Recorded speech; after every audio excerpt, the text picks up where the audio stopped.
steps. That's right, it looks like this. Will you bring it close?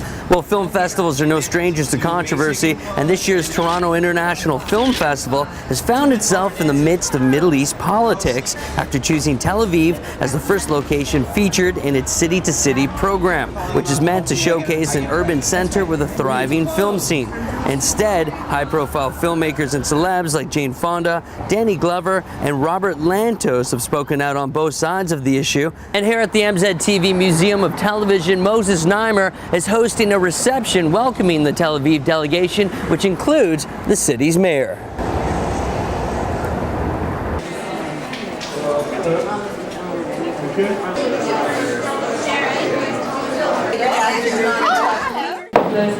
Welcome.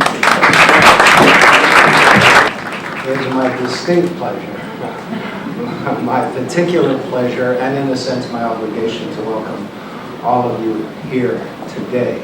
Look, of course it's outrageous, but I am for freedom of speech, and I let everybody to express his feeling and ideas. As a city that reflects democracy and pluralism and tolerance and creativity, if this is something that I have to be to take the blame, I'll take the blame.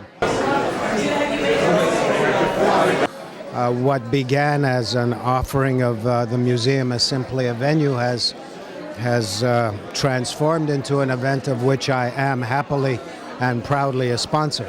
It's faulty, it's malicious, it's another case where people single out Israel for standards that they don't apply to anyone else. Free speech is of course a great part of our open Canadian society.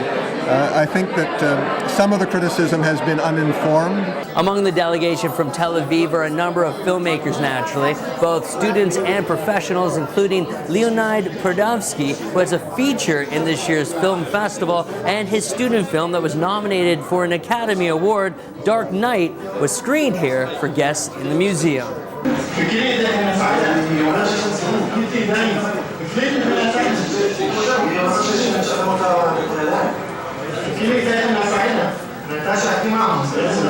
Film called Dark Knight. It's about two Israeli soldiers that take a Palestinian couple as a hostage and trying to figure out the solution to get out of the house where the Palestinian couple and the Israeli soldiers are actually. Today's film was, I think, outstanding for a student filmmaker in any country, on any subject, but it really showed the moral dilemma of the Israeli soldier.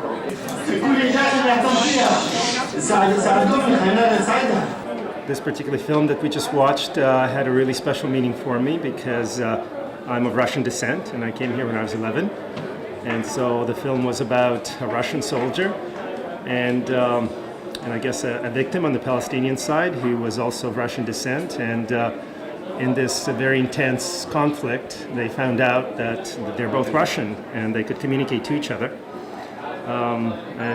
I actually cried. It was really intense, and I think it's a brilliant theme. For the full details on the city-to-city program, you can log on to the Film Festival's website at tiff.net. And of course, we'll keep you up to date on all the details surrounding this story. At the MZTV Museum of Television, I'm Darren Maharaj for Zoomer News.